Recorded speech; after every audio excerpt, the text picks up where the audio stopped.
Hello friends, আজকে আমি যে ডিশটা নিয়ে এসেছি সেটা হচ্ছে চিকেন জালফারেজি।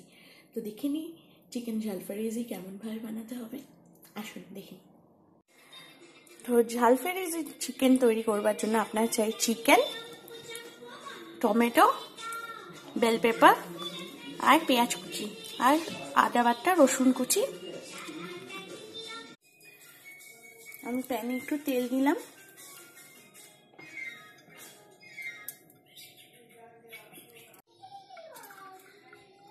তেল গরম হলে আপনি পেঁয়াজটাকে ঢেলে দেবেন। পেঁয়াজটাকে একটু লাল করে ভাজতে হবে। মোটামুটি আমার পেঁয়াজটা কালার চেঞ্জ করে দিয়েছে।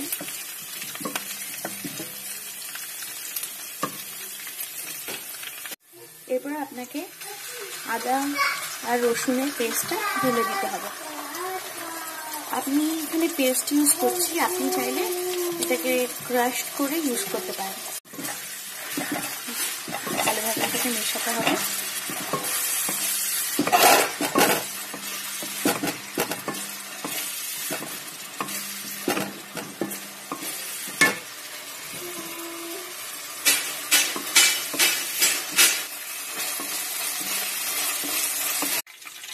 পেঁয়াজ রসুনটা ভাজা হয়ে গেছে, এর যে রস স্মেলটা টোটালি চলে গেছে। এরপর আপনি ধনে গুঁড়ো, জিরে গুঁড়ো, হলুদ, স্বাদ অনুসারে লঙ্কার গুঁড়ো দিয়ে এটাকে একটু কষতে হবে। আমি এখানে যে টমেটোটা কেটে রেখেছিলাম সেটাকে আমি দিয়ে দিলাম। আপনি যদি চান তাহলে আপনি টমেটোর যে দানাগুলো সেটাও আপনি বাই করে দিতে পারেন। নুন পরিমাণ মতো দিয়ে দিলাম। আমি এখানে আরেকটি প্যানের মধ্যে তেল দিয়ে মাংসগুলোকে ভেজে নিচ্ছি। আমি এখানে অনলি লেগ পিস দিয়ে চিকেন জালফারেজি বানাচ্ছি, আপনারা চাইলে ছোট ছোট টুকরো দিয়েও করতে পারেন।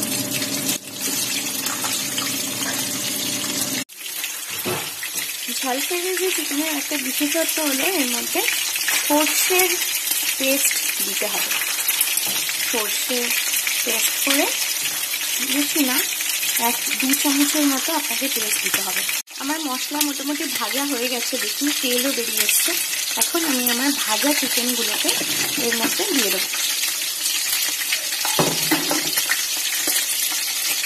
এবারে এটাকে আমি ভালোভাবে কষবো। এখনো আমি বেল পেপারগুলো দিইনি। বেল পেপারগুলো আমি আর একটু বাদে, মানে এটা এখন কষে আগে মাংসের সাথে ভালোভাবে তখন দেবো, যাতে বেল পেপারগুলো অত গলে না যায়। যেহেতু আমি ঝাল ভালোবাসি তার জন্য আমি কাঁচা লঙ্কাগুলো চিড়ে দিয়ে দিলাম।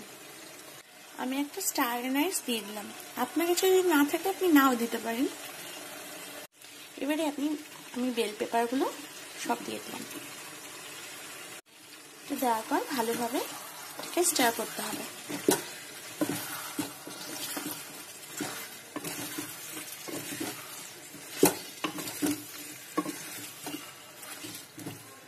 তাহলে তৈরি হয়ে গেল আমাদের চিকেন জালফারেজি।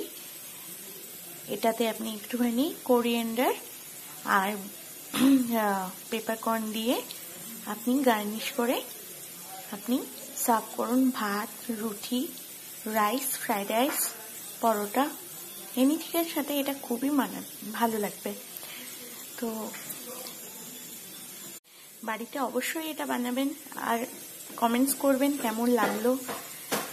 আজকে আমার ভিডিওটি যদি আপনাদের ভালো লেগে থাকে দেন প্লিজ সাবস্ক্রাইব, শেয়ার আর লাইক করবেন অবশ্যই। Thank you so much for watching.